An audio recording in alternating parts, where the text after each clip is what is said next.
Assalamu alaikum, comrades. Today we're going to be talking about the origins of the hammer and sickle.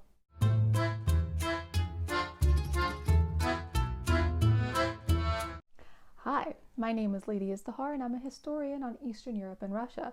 I particularly focus on cultural history and the context that can be derived from that, but today I find it necessary to talk about the origin of the hammer and sickle because it's not talked about and there's a lot of confusion, especially on whether or not it's offensive.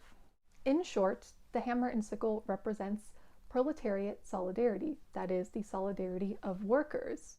The hammer representing the industrial workers, and the sickle representing the farmers and peasantry or agricultural workers. Those two traditionally being considered what makes up the working class of people by communist parties.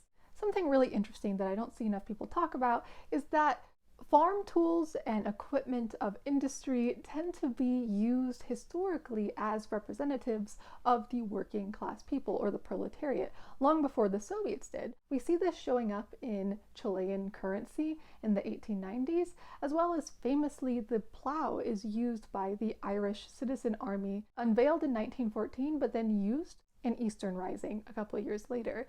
And today the starry plow is a signifier of worker solidarity. But how did it officially come to be in the Soviet Union?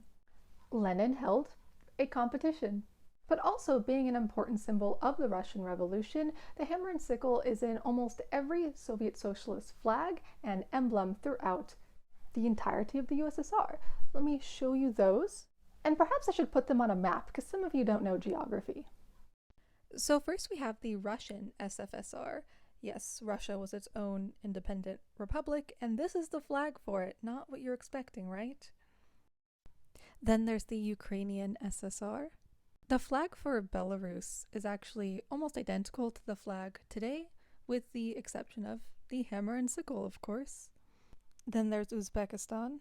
The Kazakh SSR, a lot of blue lines. Interesting. The blue actually represents mightiness and beauty. So this is the Georgian SSR flag, and it's probably one of the best. I mean, it's an exciting hammer and sickle.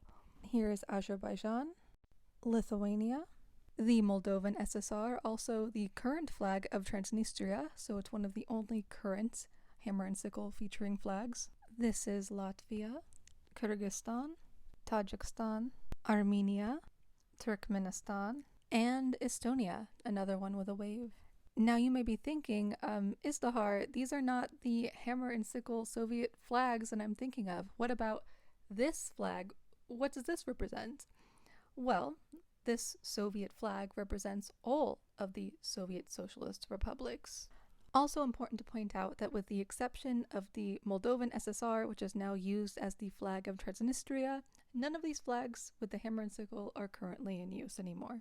The hammer and sickle was also adopted by similar movements around the world in other international communist parties.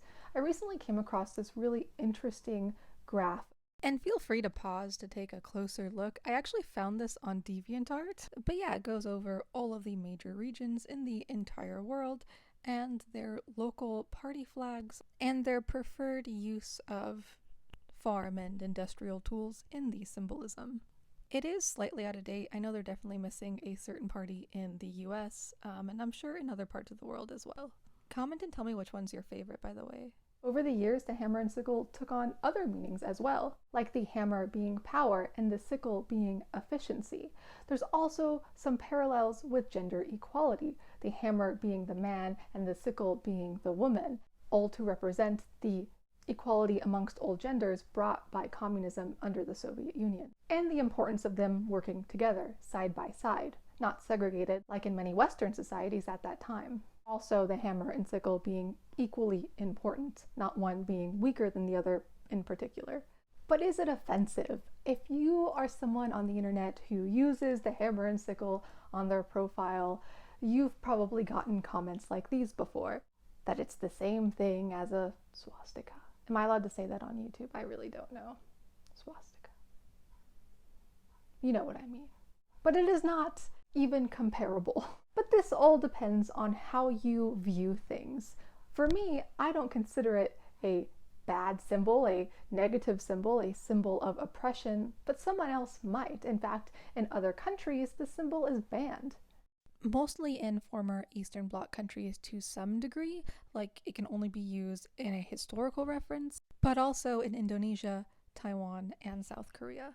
You can't use it at all. Well, I mean, you can, you just can't be caught. Well, of course, and I talk greatly about this, I never mean to invalidate people's lived experiences, the good or the bad. We have a tendency in the Western English-speaking world to focus on the bad experiences under communism and socialism and the former Soviet Union. But we also should validate those who had perfectly fine, normal, outstanding lives, and their stories just don't get highlighted enough. Because while some people see the hammer and sickle as a memory of bad times or times they escaped, whether or not they are currently just justifying their reasons for leaving by misremembering it as being worse than it might have actually been, please don't hurt me. I am empathetic towards all. The reality is the vast majority of people see the hammer and sickle as representing the progress and change brought under communism and the potential for more of that to be brought. A country that sacrificed today for an ambitious tomorrow. For see how they're building. This was empty land 8 years ago. They're hungry for accommodation. For many, it holds deep importance and meaning for them in their lives, in their families' lives, and for the lives they hope to have in the future. Comparing the hammer and sickle to anything other than what it is a false equivalency. There is nothing comparable.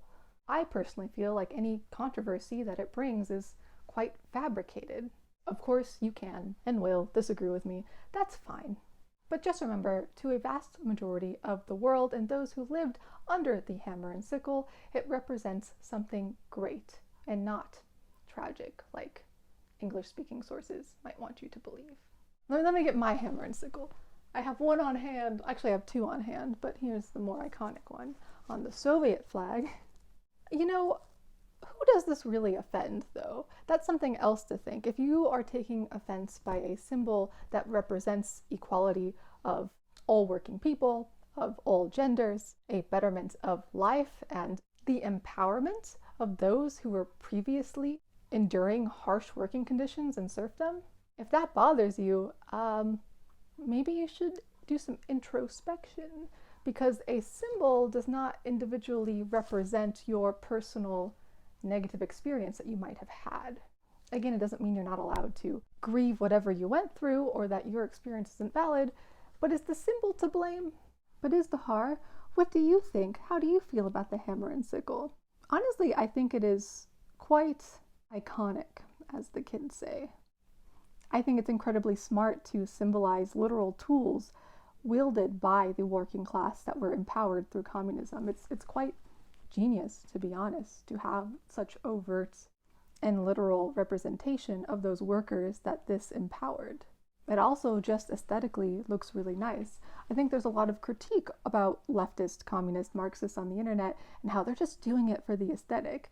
The thing is, the aesthetic is really nice in all actuality. There's also methodology behind those aesthetics. So is it really that bad to enjoy what things look like as well?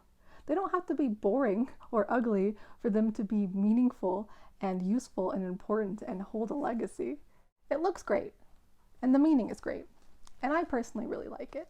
But what do you think? Are you offended by it? Do you think it could be better? Do you like any of the other adaptations to it more than the OG? Let me know. But thank you for listening to me ramble a little bit. I hope to be creating more long-form videos in the future on this channel, and I would love to talk more about the cultural history of the Soviet Union and perhaps some more on women's liberation and Islam in the USSR. If those sound interesting to you, please subscribe, like, follow, all of those things. You can also follow me on Instagram, where I'm very active in my stories and can respond to you much faster. Follow me on TikTok, in which most of my following is, and hopefully they can come this way soon. If you would like to support me and what I do here, follow me on Patreon. Have a great day and be inspired by history.